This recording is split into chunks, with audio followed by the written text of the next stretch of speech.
اعوذ باللہ من الشیطان الرجیم بسم اللہ الرحمن الرحیم رب اشرح لی صدری ویسر لی امری واحلل عقدۃ من لسانی یفقہوا قولی اللہم صلی علی محمد وآل محمد وعجل فرجہم۔ مومنات، آج ہم پارہ نمبر 3 کا انشاءاللہ خلاصہ بیان کریں گے، اور جیسا کہ آپ سب جانتی ہیں کہ پارہ نمبر 3 کی جو شروعات ہے وہ سورہ بقرہ سے ہی ہو رہی ہے، اور سورہ بقرہ قرآن کا سب سے طولانی ترین سورہ کہ پارہ نمبر 1 سے اور پارہ نمبر 2 سے شروع ہوتے ہوئے اب یہ پارہ نمبر 3 تک پہنچ چکا ہے۔ اور پارہ نمبر 3 جو ہے وہ 2 سوروں پر مشتمل ہے، سورہ بقرہ اور سورہ آل عمران۔ پارہ نمبر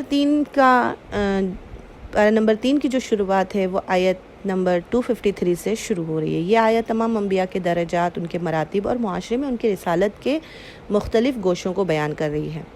آیت نمبر 254 اس میں انفاق کا ذکر، قیامت کا ذکر، اور اسی طرح سے پروردگار عالم اس چیز کا ذکر کر رہا ہے کہ روز قیامت نہ تمہاری دوستی کام آئے گی، نہ تمہاری شفاعت، یعنی کوئی دوست تمہاری شفاعت بھی نہیں کر سکتا ہے، نہ ہی تمہارا کچھ بیچنا، نہ ہی تمہارا کچھ خریدنا، کچھ بھی وہاں کام نہیں آئے گا۔ وہی کام آئے گا کہ جو تم نے اللہ کی راہ میں اپنے ہاتھوں سے انفاق کیا ہے۔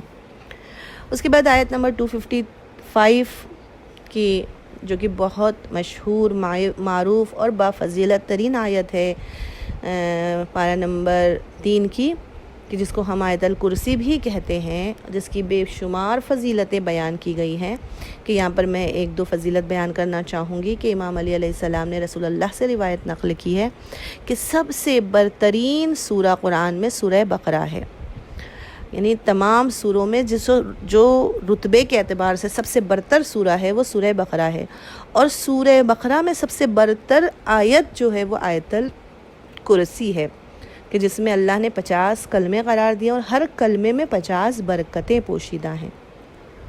یا دوسری روایت ہے امام باقر علیہ السلام سے کہ آپ فرماتے ہیں کہ جو بھی آیت الکرسی کو ایک بار پڑھے، جو بھی آیت الکرسی کی ایک بار تلاوت کرے، خداوند عالم 1000 دنیاوی پریشانیوں کو اور 1000 اخروی مشکلات کو اس سے برطرف کر دیتا ہے، کہ جس میں آسان ترین دنیاوی مشکلات جو ہے وہ فقر ہے، یعنی جو بھی آیت الکرسی کی مسلسل تلاوت کرتا ہے وہ کبھی بھی دنیا میں فقر و تنگ دستی میں مبتلا نہیں ہو سکتا۔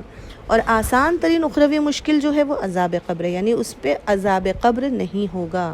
جو آیت الکرسی کی مسلسل تلاوتیں کرتے ہیں اس پر عذاب قبر جو ہے وہ نہیں ہوگا، کیونکہ ان آیتوں میں اللہ کے جلال و جمال الہی کا ذکر ہے۔ اب یہاں پر ایک سوال ہے کہ کیا یہ آیت الکرسی فقط یہی ایک آیت ہے؟ تو دیکھیں اس کا جواب جو ہے وہ تفاسیر میں لکھا ہے کہ آیت الکرسی، کیونکہ ہم جب آیت الکرسی پڑھتے ہیں تو ہم 3 آیت پڑھتے ہیں، اور بعض جگہ آپ نے دیکھا ہوگا کہ آیت الکرسی فقط ایک آیت لکھی گئی ہے، تو یعنی اکثر آپ نے دیکھا ہوگا کہ جو بڑے بڑے تغرے وغیرہ ہوتے ہیں اس پر ایک ہی آیت لکھی ہوتی ہے۔ تو کیا آیت الکرسی فقط یہی ایک آیت ہے، یا اس کے بعد جو 2 آیتیں اور ہیں وہ بھی اس میں شامل ہیں؟ تو دیکھیں زیادہ تر جو روایتیں ہیں وہ یہی ہیں کہ آیت الکرسی فقط یہی ایک آیت ہے، وہ 2 آیتیں اس کے جز میں ہم شامل کر دیتے ہیں، لیکن اصل آیت الکرسی فقط یہی ایک آیت ہے۔ اور اس کی دلیل یہ ہے کہ جو بھی روایت میں نے اوپر نقل کی ہے کہ آیت الکرسی میں 50 کلمے ہیں اور ہر کلمے میں 50 برکت پوشیدہ ہے، یہ اس بات کی دلیل ہے کہ پہلی آیت میں ہی 50 کلمے ہیں اور اس میں 50 برکتیں پوشیدہ ہیں، تو اس سے ثابت ہوتا ہے کہ آیت الکرسی فقط یہی ایک آیت ہے۔ خوب، اس کے بعد آیت نمبر 256 میں پروردگار فرما رہا ہے لا اکراہ فی الدین، دین میں کوئی جبر نہیں ہے، کوئی بھی مذہب کسی پر تحمیل نہیں کیا جا سکتا ہے، کسی پر تھوپا نہیں جا سکتا ہے، ہم زبردستی اس کو اس مذہب میں داخل نہیں کر سکتے ہیں، کیونکہ اگر مذہب کو قبول کرنا، اسلام یہ کہ اگر مذہب قبول کرنا ہے تو دل سے کرو، زبردستی تمہیں مذہب میں داخل نہیں کیا جا سکتا ہے۔ اور یہ آیت بھی اس بات کی دلیل ہے کہ جو لوگ اسلام پر تہمت لگاتے ہیں کہ اسلام تلوار کی نوک پر جو ہے وہ پھیلایا گیا ہے، وہ غلط ہے، کیونکہ خود قرآن میں اللہ کہہ رہا ہے لا اکراہ فی الدین، دین میں کوئی جبر نہیں ہے، بس اسلام تلوار کی نوک پر نہیں بلکہ اپنے کردار سے جو ہے وہ دنیا میں پھیلا ہے۔ آیت نمبر 257 میں جو ہے وہ اللہ فرما رہا ہے کہ اللہ سرپرست ہے مومنین کا، اور جو مومن ہیں اللہ ان کو ظلمات سے نور کی طرف لے آتا ہے، اور لوگ جو کافر ہیں، جو خدا کا انکار کرنے والے ہیں، جو طاغوت کی پیروی کرنے والے ہیں، جو شیطان کی پیروی کرنے والے ہیں، اللہ انہیں نور سے ظلمات کی طرف لے جاتا ہے۔ آیت نمبر 258 میں حضرت ابراہیم اور نمرود کا واقعہ نقل ہوا ہے۔ آیت نمبر 259 میں پھر عزیر نبی کا واقعہ اور وہ پوری داستان نقل ہوئی ہے، جو پچھلے پارے میں بھی ہم نے بیان کی تھی کہ عزیر نبی ایک راستے سے گزر رہے تو پوری بستی جو ہے وہ تباہ ہو چکی تھی۔ یہ پورا واقعہ پھر سے نقل ہوا ہے۔ آیت نمبر 260 میں بھی جو ہے وہی عزیر نبی کا واقعہ اور پھر قیامت کا ذکر اور حضرت ابراہیم کا وہ واقعہ نقل ہوا ہے کہ جس میں حضرت ابراہیم نے خدا سے پوچھا تھا کہ تو کیسے روز قیامت لوگوں کو زندہ کرے گا، تو خدا نے کہا تھا کہ چند پرندوں کو ذبح کرو، ان کے گوشت کو آپس میں مخلوط کر دو، اور پھر چار پہاڑ کے کونوں پر بھی چار پہاڑ کے جو ہے چوٹیوں پر اس گوشت کے ٹکڑوں کو رکھ دو، اور اس کے بعد پھر آواز دو اور دیکھو کس طرح سے یہ سارے گوشت کے ٹکڑے آپس میں جڑ جاتے ہیں۔ تو یہ پورا واقعہ اس میں نقل ہوا ہے۔ اب یہاں پر میں تھوڑی سی تفسیر کا اضافہ کرنا چاہتی ہوں تاکہ ہماری معلومات میں اضافہ ہو کہ وہ 4 پرندے کون سے پرندے تھے کہ جس کو جناب ابراہیم نے ذبح کیا تھا۔ تو کہا کہ اس میں 4 پرندے جو ہیں وہ ایک مور تھا، ایک مرغا، ایک کبوتر اور ایک کوا۔ اب انہی 4 پرندوں کا انتخاب کیوں کیا؟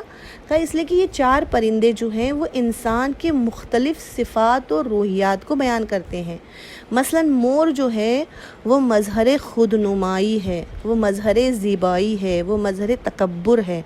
مور کے اندر ایک غرور تکبر پایا جاتا ہے، خود نمائی پائی جاتی ہے۔ کا مرغے کو کیوں انتخاب کیا؟ کا مرغہ جو ہے وہ مظہر خواہشات جنسی ہے، مرغے کے اندر جو ہے تمائل جنسی بہت زیادہ پایا جاتا ہے۔ کبوتر مظہر لہو و لعب ہے، کھیل و تماشا ہے۔ آپ نے دیکھا کبوتر بازی کی جاتی، کبوتروں کو لڑایا جاتا ہے، تو کبوتر جو ہے وہ لہو و لعب میں جو ہے اپنا زیادہ تر وقت جو ہے وہ گزارتے ہیں، تو کبوتر مظہر لہو و لعب ہے۔ کا کوا مظہر آرزوہا، یہ دور دراز یعنی لمبی لمبی آرزویں، کوے کی جو ہے وہ فطرت یہ ہے کہ اس کی آرزویں بڑی دراز ہوتی ہیں۔ کا یہ 4 پرندے جو ہیں وہ دیکھیں تو انسان کے مختلف صفات و روحیات کو بیان کرتے ہیں۔ تو جناب ابراہیم نے انہی 4 پرندوں کو ذبح کیا تھا، ان کے گوشت کو آپس میں مخلوط کیا، مکس کیا، اور پھر اس کو پہاڑ کی چوٹیوں پر رکھ دیا۔ وہ پورے داستان آپ سب جانتے ہیں۔ آیت نمبر 261 سے جو ہے آپ دیکھیے، اب یہاں سے پھر انفاق کا مفصل ترین ذکر ہو رہا ہے۔ یعنی آپ دیکھیے قرآن میں انفاق، کتنی زیادہ انفاق کی جو ہے وہ تاکید ہوئی ہے کہ مسلسل اس سورے میں جو ہے آپ دیکھیے 261 سے لے کے تقریباً جو ہے وہ 268 تک پروردگار نے ان 8-9 آیتوں میں صرف انفاق کا ذکر کیا ہے۔ تو 261 میں خدا انفاق کے بارے میں بیان کر رہا ہے، انفاق کی مثال دے رہا ہے کہ انفاق کرنا کیا ہے، کیسا ہے، یعنی ہم جو راہ خدا میں انفاق کرتے ہیں اس کا اجر بیان کر رہا ہے، اور مثال پیش کر رہا ہے کہ انفاق کی مثال اس گندم کے دانے کی مانند ہے کہ ایک دانہ زمین پر ہم جو ہے وہ بوتے ہیں تو اس ایک دانے سے 7 شاخیں نکلتی ہیں، اور پھر ہر شاخ میں 100 دانے ہوتے ہیں، یعنی ایک دانے سے خدا 700 دانے عطا کرتا ہے۔ خدا کہہ رہا ہے ایسے ہی تم اگر خدا کی راہ میں کوئی چیز انفاق کرو گے تو تمہیں ایک عمل پر 700 گنا بڑھ کے جو ہے وہ اجر ملے گا، بلکہ اس سے بھی 2 برابر یا چند برابر۔ پھر 262 میں خدا انفاق کے بارے میں پھر ذکر کر رہا ہے اور کہہ رہا ہے کون سا انفاق بارزش ہے، یعنی انفاق تو بہت اجر کا کام ہے، لیکن کون سا انفاق؟ وہ انفاق کہ جو تم خدا کی راہ میں اگر کوئی چیز دیتے ہو تو پھر جتلاؤ نہیں، پھر تم احسان مت گنواؤ، کیونکہ جو چیز جتلائی جاتی ہے وہ اس کا پھر کوئی اس کی ارزش نہیں ہے۔ اگر تم انفاق کرتے ہو تو پھر کسی کو تکلیف نہیں پہنچاؤ، کیونکہ اللہ کے نزدیک وہ عمل قبول ہی نہیں ہے کہ تم خدا کی راہ میں انفاق بھی کرو اور پھر تکلیف بھی دو۔ لیکن اگر تم انفاق کرتے ہو صرف اللہ کے لیے تو پھر یہ انفاق بہت عظیم اجر کا حقدار ہے۔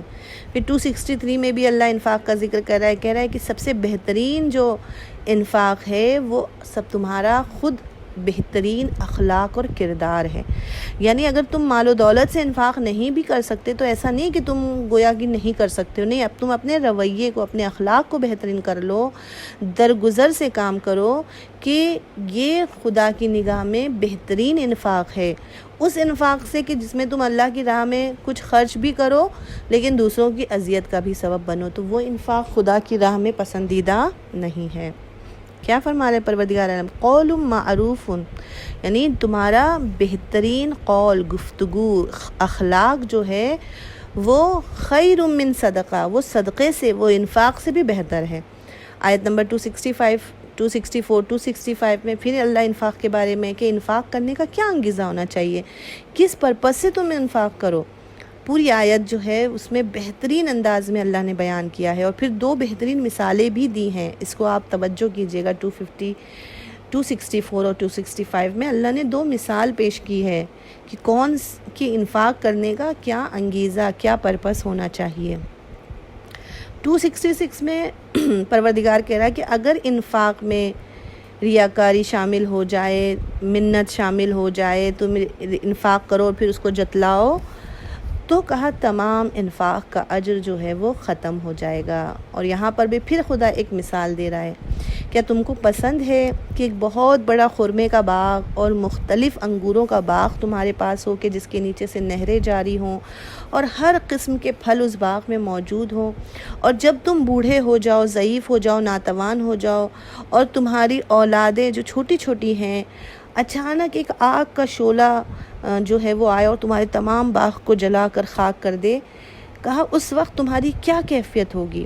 کہ جس طرح سے انسان کی نگاہوں کے سامنے پوری زندگی کی محنت کی کمائی ایک پل میں خاک ہو جاتی ہے، کہا، اور اس وقت انسان سوائے حسرت اور افسوس کے کچھ بھی نہیں کر پاتا ہے. کہا بس اسی طرح سے تمہاری جو ہے وہ تمہارا ریاکاری کرنا تمہاری پوری زندگی کی محنت کو جو ہے وہ برباد کر دیتا ہے. بس تمہارے اندر ریاکاری نہیں ہونی چاہیے کیونکہ یہ ایک پل میں تمہارے تمام انفاق کے ثواب کو ختم کر دیتا ہے.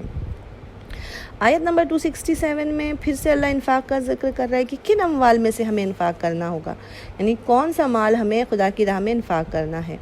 268 میں خدا پھر انفاق کا ذکر کرے. انفاق کرنے سے کون سی چیز انسان کو روکتی ہے، یعنی ہم جب خدا کی راہ میں کوئی چیز انفاق کرنا چاہتے ہیں تو آپ دیکھیے کہ انسان کبھی کبھی جو ہے وہ انفاق کرنے کو اس کا دل نہیں چاہتا ہے، تو اللہ یہاں پر یہ بھی بتلا رہا ہے کہ کون سی چیز ہے جو تمہیں انفاق سے روک رہی ہے. وہ اس میں بیان ہوا ہے کہ شیطانی وسوسہ، شیطان جو ہے وہ انسان کو وسوسہ کرتا ہے، انفاق کرنے سے روکتا ہے.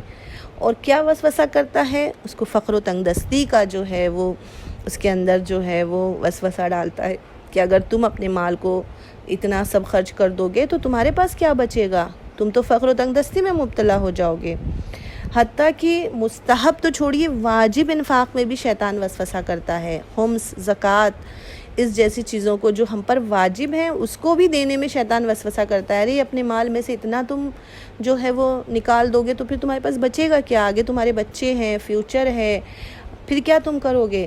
کہ انسان اپنے واجب مال میں بھی جو ہے وہ انفاق نہیں کر پاتا ہے، خمس و زکوٰۃ نہیں نکال پاتا ہے. تو اللہ نے یہاں پر بتلا دیا کہ یہ شیطانی وسوسہ تمہیں انفاق کرنے سے روکتا ہے. آیت نمبر 269 میں اللہ حکمت، معرفت اور دانش کا ذکر کر رہا ہے، کیونکہ حکمت ایک ایسی چیز ہے جو شیطانی وسوسوں اور رحمانی کشش کے درمیان فرق کو واضح کرتی ہے. کہ جس کو اللہ حکمت عطا کر دیتا ہے وہ بہترین طریقے سے سمجھ پاتا ہے کہ یہ شیطانی وسوسہ ہے اور ہمیں خدا کی طرف جانا ہے، اور پھر اس کے اندر معرفت پیدا ہوتی ہے اور وہ فضل کی، اللہ کے فضل، اللہ کی مغفرت کی طرف جو ہے وہ چلا جاتا ہے. اور خدا جسے چاہیے حکمت اور معرفت اور دانش عطا کرتا ہے. مگر اس کا یہ مطلب نہیں ہے کہ جسے بھی چاہے اللہ معرفت اور حکمت دے دیتا، نہیں، بلکہ جس کے اندر اسے حاصل کرنے کی طلب اور صلاحیت ہو اسے ہی اللہ جو ہے یہ حکمت عطا کرتا ہے، یہ معرفت عطا کرتا ہے. بس ہمیں بھی خدا سے دعا کرنی چاہیے کہ اللہ ہمیں بھی تو حکمت اور معرفت اور علم و دانش جو ہے وہ عطا فرما. آیت نمبر 270 271 پھر سے آپ دیکھیں یہاں پر انفاق کا ذکر آ گیا ہے، یعنی آپ دیکھیں انفاق ابھی آگے بھی کنٹینیو ہے. اس میں اللہ کہہ رہا ہے انفاق کیسے کریں. آشکار انفاق کریں، مخفی انفاق کریں، کیونکہ آپ جب خدا کی راہ میں کچھ چیزیں دیتی ہیں تو کچھ چیزیں آپ آشکار طور پہ دیتی ہیں، کچھ چیزیں مخفی دیتی ہیں. تو یہاں پر اللہ نے ان دونوں آیتوں میں ذکر کیا کہ کون سا انفاق کرنا تمہارے لیے بہتر ہے. آشکاری طور پر جو ہے وہ انفاق کرو یا چھپ کے مخفی طور پر انفاق کرو. آیت نمبر 272 میں اللہ کہہ رہا ہے انفاق اور مدد جو ہے وہ صرف مسلمانوں کے ساتھ نہیں بلکہ غیر مسلمانوں کے ساتھ بھی کرو. آپ دیکھیں 261 سے ابھی تک یہ صرف انفاق کا ذکر ہو رہا ہے کہ صرف مسلمان سے نہیں بلکہ غیر مسلمانوں کے ساتھ بھی تم انفاق کرو، ان کی مدد کرو، کیونکہ تم جو بھی انفاق کرو گے اس کا اثر خود تمہاری طرف پلٹے گا. یعنی یہ مت دیکھو کہ سامنے والا مسلمان ہے، ہمارا ہم مذہب ہے، ہمارے قوم ہمارے قبیلے کا ہے یا نہیں. اگر کوئی ضرورت مند آ جائے تمہارے دروازے پر تو تم اس کے ساتھ نیکی کر سکتے ہو، اور تم جو نیکی کرو گے وہ اس کا اجر تمہاری طرف پلٹے گا، اس کا اثر تمہاری طرف پلٹے گا. اور یہ کہہ کر اللہ تشویق کر رہا ہے تاکہ ہر کوئی انفاق کرے.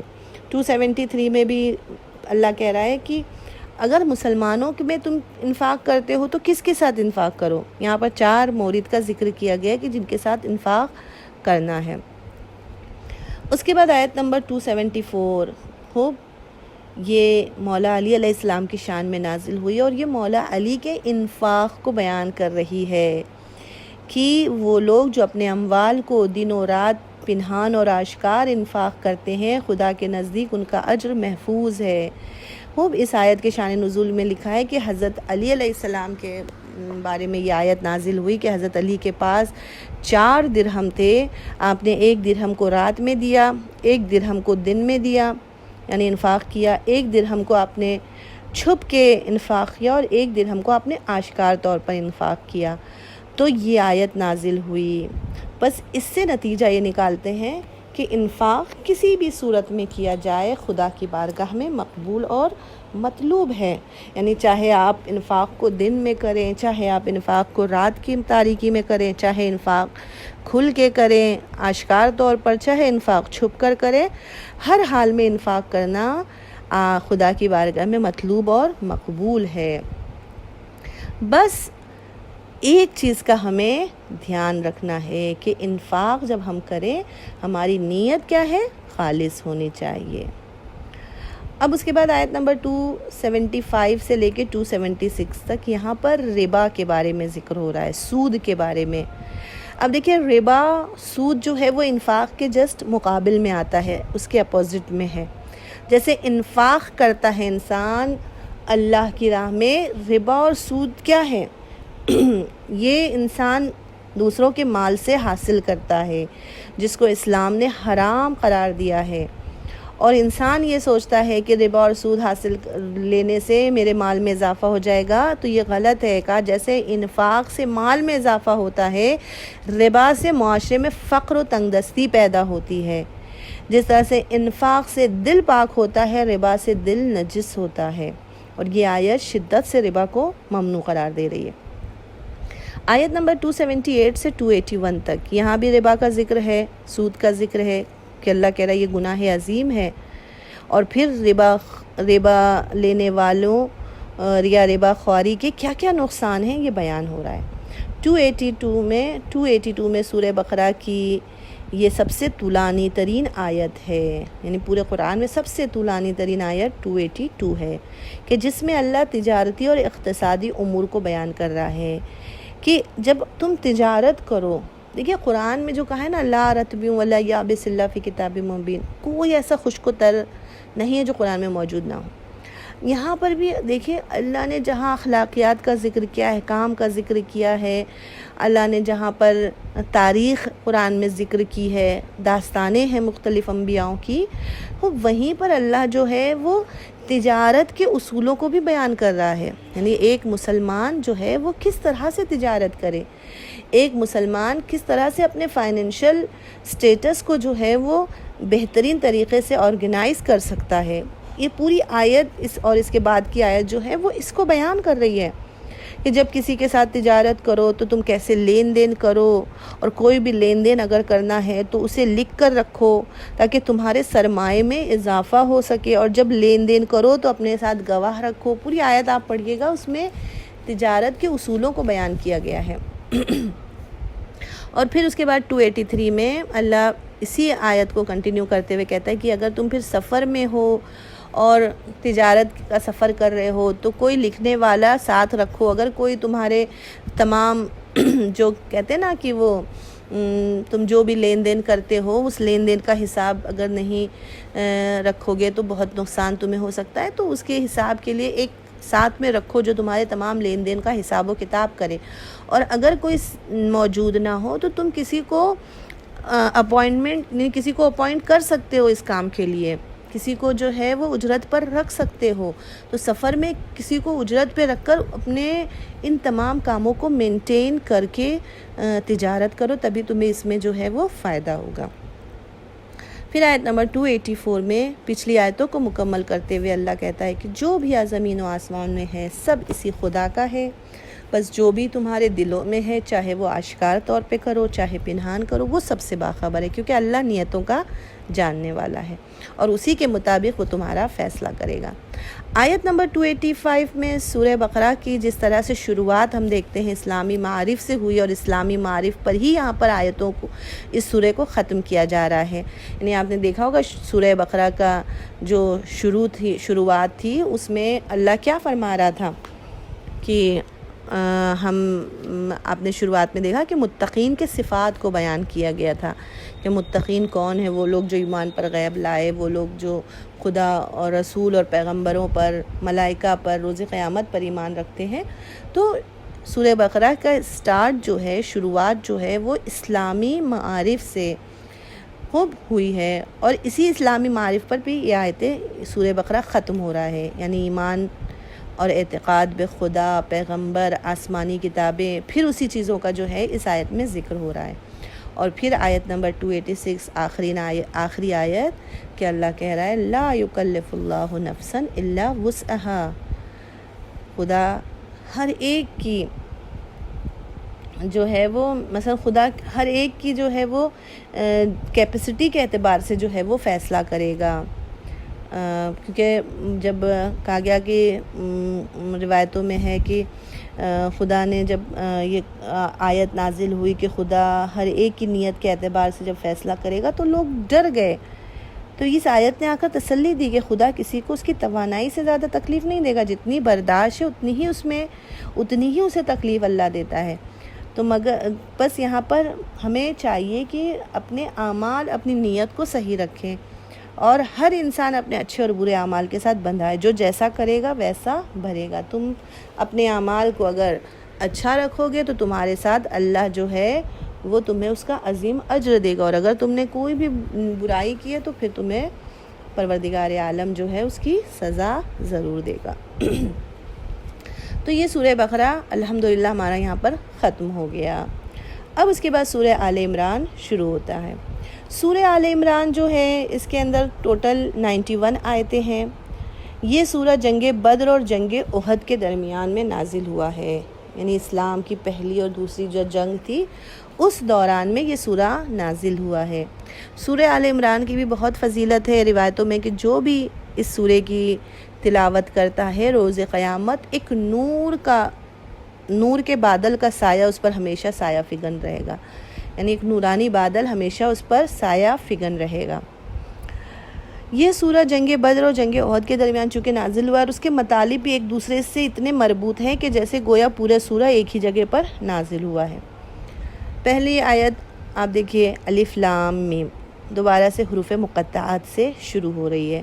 پچھلے پارے میں نے آپ کو بتلایا تھا پہلے پارے میں کہ حروف مقطعات جو ہیں وہ کسے کہتے ہیں اور یہ کیوں حروف مقطعات سے جو ہے وہ پارے کی بعض جگہوں پر جو ہے وہ شروعات ہوئی ہے, لہٰذا اس کو دوبارہ سے ریپیٹ نہیں کروں گی. آیت نمبر 1 سے 4 تک یہ 4 آیتیں جو ہیں وہ خدا کی صفات کو بیان کر رہی ہیں, اس کی قدرت, اس کے علم کی طرف اشارہ کر رہی ہیں. آیت نمبر 5 پھر خدا کہہ رہا ہے کہ کوئی بھی چیز جو زمین اور آسمان میں وہ خدا سے مخفی نہیں ہے. آیت نمبر 6 وہی ہے جو ماں کے رحم میں بچوں کی صورتوں کو بنانے والا ہے. یعنی یہاں بھی دیکھیں آپ خدا کی قدرت کا, پروردگار جو ہے وہ اپنی قدرت کو بیان کر رہا ہے, اپنے علم کو بیان کر رہا ہے کہ آسمان و زمین میں کوئی بھی چیز خدا سے مخفی نہیں ہے، وہ ہر چیز کا علم رکھنے والا ہے، حتیٰ کہ وہ ماں کے رحم میں ہی بچوں کی صورتوں کو جو ہے وہ خلق کر دیتا ہے، بنا دیتا ہے، اور یہ اس کے قدرت کی طرف اشارہ ہے کہ آپ دیکھیں ماں کے رحم میں، یعنی آپ کہیں پر بھی پینٹنگ بنا سکتے ہیں، لیکن پانی کے اندر پینٹنگ بنانا یا پانی میں کوئی چیز کو جو ہے وہ تصویر بنانا بہت مشکل کام ہے، اور پروردگار اس معبود کا نام ہے کہ جو ماں کے رحم میں جس میں پانی ہوتا ہے اسی کے اندر جو ہے وہ بچے کی تصویر، بچے کی شکل کو پروردگار عالم جو ہے وہ بناتا ہے۔ آیت نمبر 7 میں اللہ جو ہے وہ قرآن کی محکم اور متشابہ آیتوں کی طرف اشارہ کر رہا ہے، یعنی نزول قرآن کی طرف۔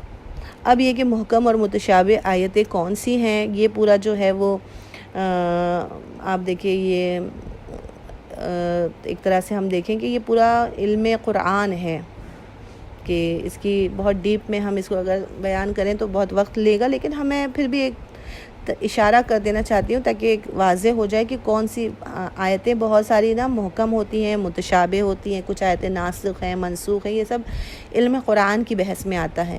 لیکن یہاں پر محکم اور متشابہ آیت کا چونکہ ذکر ہوا ہے تو میں محکم اور متشابہ کے بارے میں بتلا دوں کہ محکم کسے کہتے ہیں اور متشابہ کسے کہتے ہیں۔ محکم اس آیت کو کہتے ہیں کہ جس میں کسی بھی قسم کا اختلاف نہیں پایا جاتا ہے، جو ہر اختلاف کے احتمال سے بھی دور ہو، اسے محکم آیتیں کہتے ہیں۔ جیسے لیس کمثلہ شیء، کوئی بھی چیز اللہ اس کا مقابل نہیں ہے، یا اللہ خالق کل شیء، اللہ تمام شے کا خالق ہے، یعنی اس میں کسی شک و شبہے کی گنجائش ہی نہیں ہے۔ بس محکم آیتیں وہ آیتیں ہوتی ہیں جس میں کسی بھی اختلاف کی جو ہے وہ گزر نہیں ہے، کسی بھی اختلاف کا احتمال نہیں پایا جاتا، یہ محکم آیتیں ہیں۔ متشابہ آیتیں، متشابہ شبیہ سے لیا گیا ہے، یعنی جن آیتوں میں ایسا لفظ بیان کیا جائے کہ جو دوسری چیزوں سے بھی شباہت رکھتا ہے، خوب، یعنی جس کے اندر احتمالات پائے جاتے ہوں۔ مثلا جیسے ایک آیت ہے قرآن میں، ید اللہ فوق ایدیہم، ید اللہ کا مطلب کہ اللہ کا ہاتھ، فوق ایدیہم تمام ہاتھوں کے اوپر ہے، یعنی خدا کا ہاتھ تمام ہاتھوں کے اوپر ہے۔ تو اب خدا کا ہاتھ جو ہے، اس سے کیا ہے، اس میں بہت ساری تفسیریں بیان ہو جاتی ہیں کہ مطلب گویا خدا کا جو ہے وہ ہاتھ موجود ہے، ٹھیک ہے۔ تو اس میں چونکہ مختلف تفسیر اور مختلف احتمالات اس کے اندر جو ہے وہ آتے ہیں، تو یہ متشابہ آیت ہے۔ یا آیت واللہ سمیع علیم، بے شک وہ سننے والا ہے اور جاننے والا ہے۔ تو اب اس کا مطلب کیا ہے، یہ بھی متشابہ آیت ہے، کیونکہ سننا اور جاننا، سمجھنا، یہ اس کے اندر یہ چیز آ جاتی ہے کہ گویا خدا کان بھی رکھتا ہے اور خدا جو ہے وہ دانا ہے، علیم ہے، باخبر ہے، یعنی اس کے پاس عقل ہے۔ بس یعنی یہ سب چیزیں جو ہیں وہ خدا کی جسمانیت کو ظاہر کر رہی ہیں، تو اس میں مختلف احتمالات چکے آ رہے ہیں، تو یہ متشابہ آیتیں ہیں۔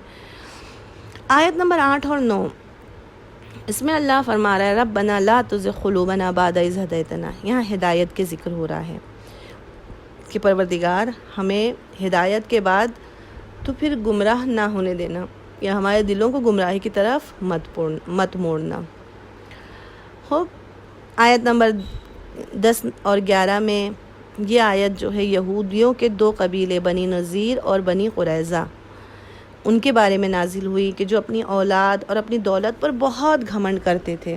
تو اللہ کہہ رہا ہے کہ نہ تمہاری اولاد کام آئے گی، نہ تمہاری دولت کام آئے گی، اس لیے اپنی اولاد اور دولت پر گھمنڈ نہ کرو۔ اور اللہ نے پھر ان پر سخت عذاب نازل کر دیا، یعنی جو رسول سے پہلے انبیاء اور امتیں گزری ہیں، خدا ان کی مثال دے رہا ہے کہ جنہوں نے اپنی اولاد پر ناز کیا، اپنی دولت پر گھمنڈ کیا، اللہ نے ان پر سخت عذاب نازل کر دیا۔ آیت نمبر 12، جو لوگ کافر ہیں ان کے بارے میں ہے کہ کہہ دو کہ زیادہ خوش مت ہو، بہت جلدی تمہاری شکست ہونے والی ہے۔ یہ آیت جنگ احد کی طرف اشارہ کر رہی ہے۔ یہ ایک طرح سے ہم دیکھیں تو اخبار غیبی ہے، خبر غیبی ہے۔ خدا جو ہے وہ مسلمانوں کو بشارت دے رہا ہے اور کہہ رہا ہے کہ ان کافروں سے کہہ دو کہ بہت زیادہ خوش مت ہیں، بلکہ بہت جلدی تمہاری شکست ہونے والی ہے۔ مطلب جنگ احد میں مسلمانوں کو شکست ہو گئی تھی اور کافر جیت گئے تھے، تو وہ پوری داستان اب تاریخ میں موجود ہے۔ تو ظاہر سی بات ہے مسلمانوں کے حوصلے پست ہو گئے تھے اور کافرین کے جو حوصلے تھے وہ بلند ہو گئے تھے کہ ہم نے ان پر جو ہے وہ فتح حاصل کری، تو اللہ نے ان کو مسلمانوں کے جو ہے وہ دلوں کو مطمئن کرنے کے لیے اور کافرین کو متوجہ کرنے کے لیے کہ تم زیادہ خوش مت ہو، بہت جلد تمہاری شکست ہونے والی ہے۔ خوب، آیت نمبر 13، یہ آیت جنگ بدر کے وقت نازل ہوئی کہ جنگ بدر کیسے واقع ہوئی اور اس میں کس طرح سے جو ہے وہ مسلمانوں کو کامیابی ملی، کیونکہ آپ جانتے ہیں اسلام کی پہلی جنگ بدر اور مسلمانوں کی تعداد صرف 313 اور ان کے مقابل میں جو کافرین تھے وہ 1000 کا لشکر تھا، یعنی جسٹ ان کے 3 برابر، لیکن اللہ نے مسلمانوں کو اس جنگ میں فتح اور کامیابی دلائی۔ آیت نمبر 14 جو ہے وہ مادی زینت اور اس کی طرف رغبت سے جو ہے وہ لوگوں کو روک رہی ہے کہ مادیات کے پیچھے مت بھاگیں، اور کون سے لوگ ہیں جو مادیات کے پیچھے بھاگتے ہیں۔ آیت نمبر 15 جو ہے پھر اسی مادی زینت کا اس میں ذکر کیا گیا ہے کہ کیا ہم تمہیں بتائیں کہ مادی زینت سے بہتر کیا چیز ہے، یعنی زیادہ تر لوگ دنیا میں زینت پسند کرتے ہیں اور لوگ مادی زینت کو اختیار کرتے ہیں۔ اللہ کہہ رہا ہے کہ کیا تم جاننا چاہو گے کہ مادی زینت سے بھی بہتر کوئی چیز اور ہے؟ کہا وہ کیا چیز ہے؟ کہا وہ تقویٰ ہے۔ کہا جو لوگ تقویٰ اختیار کرتے ہیں اللہ ان کو بے پناہ نعمتیں عطا کرے گا، اور پھر کیا نعمتیں ہیں وہ بھی اللہ ذکر کر رہا ہے۔ آیت نمبر 16 اور 17 میں جو ہے پروردگار کہہ رہا ہے کہ وہ لوگ جو تقویٰ اختیار کرتے ہیں ان کی صفات کیا ہیں۔ تو اس پوری آیت میں جو ہیں وہ صفات بیان کیے ہیں جو تقویٰ اختیار کرتے ہیں۔ آپ اس کو پڑھیے گا اور آپ دیکھیے گا کہ وہ صفات کیا ہیں۔ اس میں تقریباً 6 صفات جو ہے وہ بیان کیے گئے ہیں آیت نمبر 16 اور 17 میں۔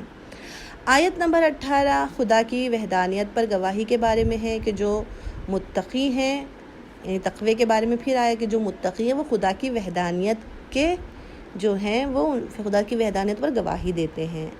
آیت نمبر 19 جو ہے وہ بہت ہی مشہور آیت ہے، ان الدین عند اللہ الاسلام، خدا کے نزدیک بہترین دین جو ہے وہ دین اسلام ہے۔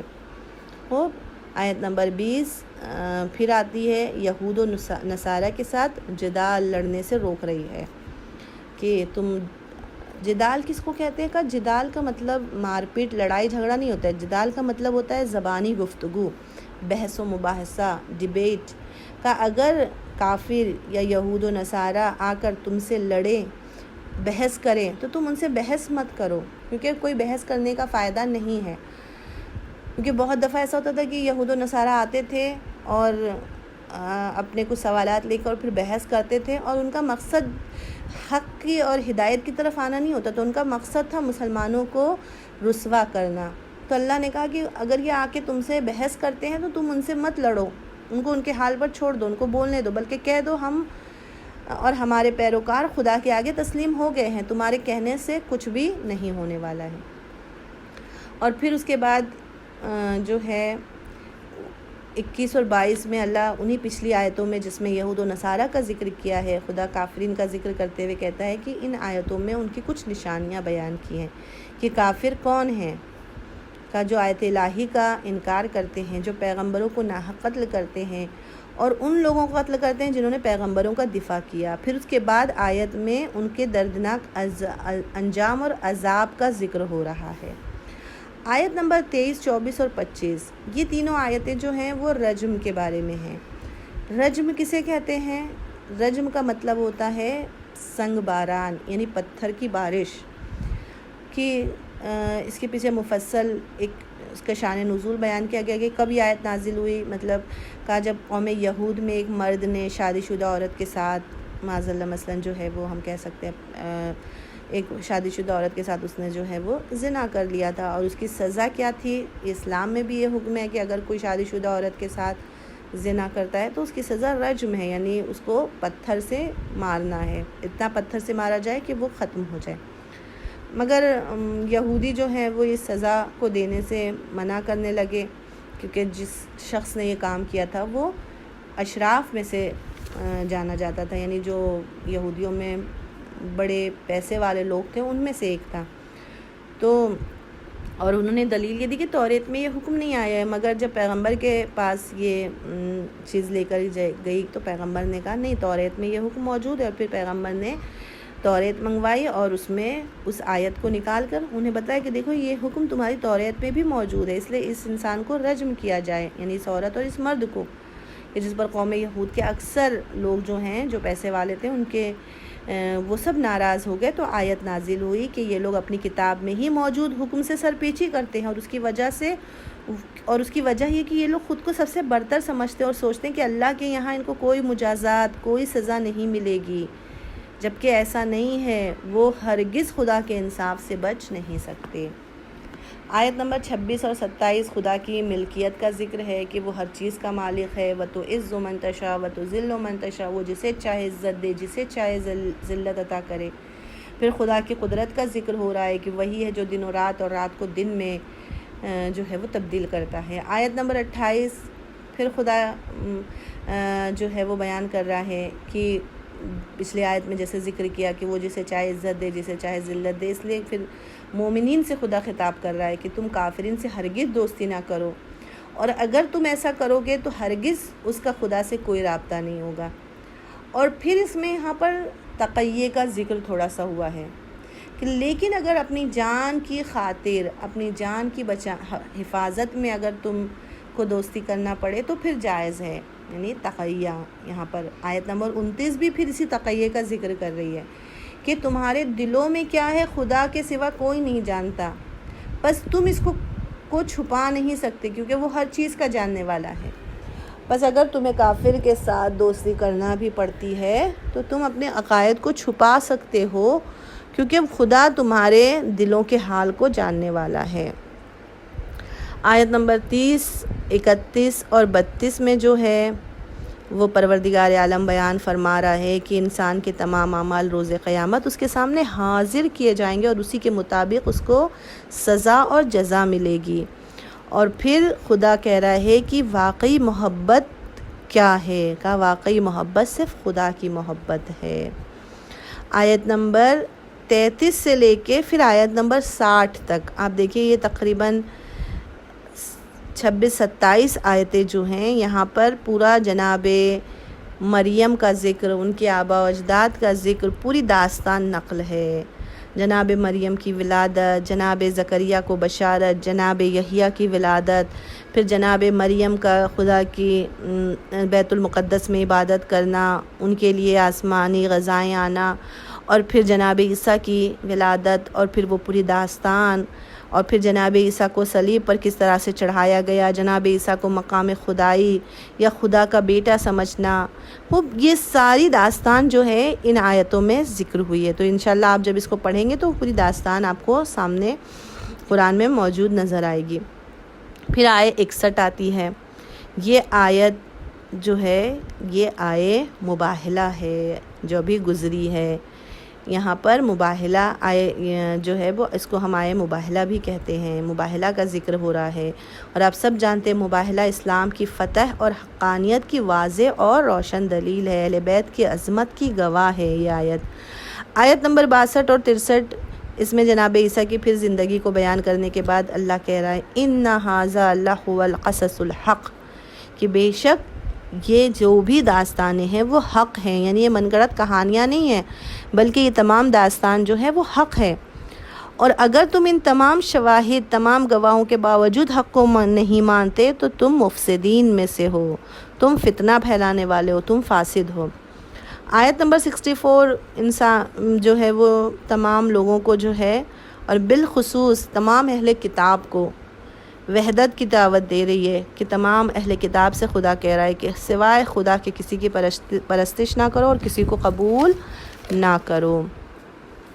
پھر آیت نمبر 65، 66، 67 اور 68 جو ہے یہ حضرت ابراہیم کے متعلق اس میں ذکر ہوا ہے کہ یہود و نصارہ اور جو نجرانی تھے، جو یہودی تھے، جو عیسائی تھے، جو نجرانی تھے، یہ پیغمبر کے پاس آتے ہیں اور کہتے ہیں، یہ سب لوگ جو ہیں وہ حضرت ابراہیم کو خود سے منسوب کرنا چاہتے ہیں۔ یہودی کہتے تھے کہ حضرت ابراہیم ہم میں سے تھے، یعنی یہودی تھے. نصارہ یا مسیحی جو کہتے تھے وہ ہاں حضرت ابراہیم ہم میں سے تھے، یعنی مسیحی تھے. نجرانی کہتے تھے حضرت ابراہیم ہم میں سے تھے. یعنی ہر ایک حضرت ابراہیم کو اپنے آپ سے ثابت، اپنی قوم سے ثابت کرنا چاہتا تھا، کیونکہ حضرت ابراہیم تنہا ایک ایسے نبی ہیں جو ہر قوم میں مورد عظمت اور مورد تکریم واقع قرار پائے ہیں. تو کہ اس وقت یہ آیت نازل ہوئی کہ ان تمام لوگوں کا دعویٰ غلط ہے جو ابراہیم کو خود سے نسبت دیتے ہیں. خوب آیت نمبر 69 میں یہودیوں کے وسوسے کا ذکر ہے کہ بعض یہودی جو ہے وہ پاک دل اور با ایمان مسلمانوں کو، جیسے عمار کو، جیسے معاذ کو، اپنے دین کی طرف دعوت دیتے تھے. اور اس وقت یہ آیت نازل ہوئی کہ بعض اہل کتاب چاہتے ہیں کہ تم کو گمراہ کرے، مگر وہ تم کو گمراہ نہیں کر سکتے بلکہ وہ خود گمراہ ہیں. آیت نمبر 70 اور 71 جو ہے وہ پھر اہل کتاب کے بارے میں ہے کہ اہل کتاب حق کو چھپاتے ہیں، بس جو ہے وہ تمہیں متوجہ رہنا چاہیے کہ اہل کتاب جو ہیں وہ سب کچھ جانتے ہوئے بھی حق کو چھپا رہے ہیں. آیت نمبر 72 سے لے کے 76 تک یہاں پر آیت یہودیوں کے ایک بہت بڑے منصوبے کو فاش کر رہا ہے کہ خدا، آپ دیکھیں کہ کتنا مسلمانوں کی خدا نے جو ہے وہ لمحہ لمحہ مدد کی ہے. کہ روایتوں میں ہے کہ تقریباً 12 لوگ جو یہودی تھے انہوں نے آپس میں منصوبہ بنایا تھا کہ ہم چلتے ہیں پیغمبر کی خدمت میں اور کلمہ پڑھ کے اسلام کو قبول کر لیں گے، اور صبح اسلام کو قبول کریں گے اور شام کو پھر جو ہے اسلام کو چھوڑ دیں گے. اور جب لوگ پوچھیں گے تو کہیں گے کہ ہم نے محمد کے اندر کچھ ایسے صفات دیکھے کہ جو ہماری کتابوں سے میچ نہیں کر رہے تھے، لہٰذا ہم اپنے دین پر واپس پلٹ گئے. تو لوگ پھر یہ سمجھیں گے ہاں یہ لوگ کتنا آسمانی کتابوں کے بارے میں جانتے ہیں، اور پھر اس طرح سے ان کا ایمان متزلزل ہو جائے گا. یعنی وہ لوگ جو ہیں وہ ان کے ایمان جو ہے وہ اس میں تزلزل پیدا ہو جائے گا اور وہ لوگ بھی اسلام کو چھوڑ دیں گے. تو یہاں پر اللہ نے ان کے منصوبے کو فاش کر دیا اور کہا کہ یہودیوں میں سے کچھ خائن ہیں، کچھ امین ہیں، کچھ خائن ہیں کہ جو اس طرح کا منصوبہ بنا رہے ہیں. اور اللہ نے مسلمانوں کو، پیغمبر کو کیا ہے آگاہ کر دیا. آیت نمبر 77 اور 78 جو ہے وہ اہل کتاب کے بارے میں پھر ہے ذکر کہ انہوں نے تحریف کی ہے، آسمانی کتابوں میں تبدیلی کی، اس کا ذکر ہے. آیت نمبر 79 اور 80 میں غیر خدا کی پرستش اور اس کی عبادت کو جائز قرار نہیں دیا گیا. آیت نمبر 81 اور 82 میں پیمان مقدس کا ذکر ہو رہا ہے کہ اللہ نے ہر نبی سے ایک وعدہ لیا تھا کہ سوائے خدا کے اور کسی کی پرستش نہیں کرو گے، اور آنے والے ہر نبی کے سامنے سر تعظیم اور تسلیم خم کریں گے. اس کو پیمان مقدس کہتا ہے، یعنی کہا گیا ہے، یعنی ہر نبی اپنے بعد آنے والے نبی کی نبوت پر جو ہے وہ ایمان لے آئے گا. تو اس کا ذکر ہے. آیت نمبر 83، 84، 85 کا یہاں پر خدا جو ہے اعلان کر رہا ہے کہ خدا کے دین کے علاوہ کسی اور دین کو قبول نہ کرو، اگر قبول کرو گے تو جان لو کہ خدا کا دین صرف اور صرف اسلام ہے. یعنی خدا واضح طور پہ کہہ رہا ہے کہ اللہ کا دین صرف اور صرف اسلام ہے. بس جو بھی پیغمبروں پر نازل ہوا ہے اس پر ایمان لے آؤ، ابراہیم پر، اسماعیل پر، اسحاق پر، یعقوب پر، اور ان کے بعد اسباط ان کی آنے والی نسلوں پر، موسیٰ پر، عیسیٰ پر، ان جتنے بھی انبیاء ہیں ان سب پر تم ایمان لے آؤ. آیت نمبر 86 سے 89 یہ آیت اب مرتدین کے بارے میں ہے. مرتد کسے کہتے ہیں؟ مرتد کا مطلب ہوتا ہے جنہوں نے اسلام کو قبول کیا اور پھر دوبارہ اسلام کو چھوڑ کر اپنے دین پر پلٹ گئے، ان کو مرتد کہا گیا ہے. اللہ ان آیتوں میں کہہ رہے ہیں ان پر کیسے عذاب ہوگا، اور کیا مرتد کے لیے واپس دین میں پلٹنے کا راستہ ہے؟ آیا ان کے لیے کوئی توبہ ہے؟ خوب ان سوالوں کا جواب ان آیتوں میں دیا گیا ہے. اب یہاں پر ایک تفصیل میں آپ کے سامنے چھوٹی سی بس بیان کروں گی کہ دیکھیں مرتد کی سوال یہ کہ مرتد کی توبہ قبول ہے یا نہیں. تو دیکھیں مرتد جو ہے وہ دو طرح کا ہے، ایک مرتد فطری ہے اور ایک مرتد ملی ہے. مرتد فطری کسے کہتے ہیں؟ مرتد فطری کہتے ہیں کہ جس کے ماں باپ مسلمان ہوں، جو مسلمان گھرانے میں پیدا ہو اور بعد میں وہ کافر ہو جائیں، اس کو مرتد فطری کہا جاتا ہے. یعنی فطرتاً مسلمان پیدا ہوا، ماں باپ مسلمان، آبا و اجداد مسلمان، لیکن بعد میں وہ کیا ہے؟ کافر ہو گیا. مرتد ملی کہ جو مسلمان پیدا نہیں ہوا تھا، کسی کافر کے گھر میں پیدا ہوا، بعد میں اس نے اسلام کو قبول کیا اور پھر اس کے بعد وہ دوبارہ سے اسلام سے پلٹ گیا۔ تو کہا کہ ان دونوں میں سے کس کی توبہ قبول ہوگی؟ کہا مرتد ملی کی توبہ قبول ہے۔ مرتد ملی جو مسلمان پیدا نہیں ہوا تھا بلکہ اس نے اسلام کو بعد میں قبول کیا، پھر بعد میں پلٹ گیا۔ کہا کیونکہ وہ چونکہ پیدا اسلام پر نہیں ہوا تھا اس لیے اس کی سزا کم ہے، کیونکہ وہ مسلمان پیدا نہیں ہوا تھا۔ لیکن مرتد فطری کی توبہ کبھی قبول نہیں کرے گا اللہ، چونکہ وہ مسلمان ماں باپ کے یہاں پیدا ہوا، مسلمان گھرانے میں پیدا ہوا، اور پھر وہ اس نے چونکہ اسلام کو چھوڑ دیا تو وہ مرتد جو ہے اس کی توبہ اللہ کبھی قبول نہیں کرے گا۔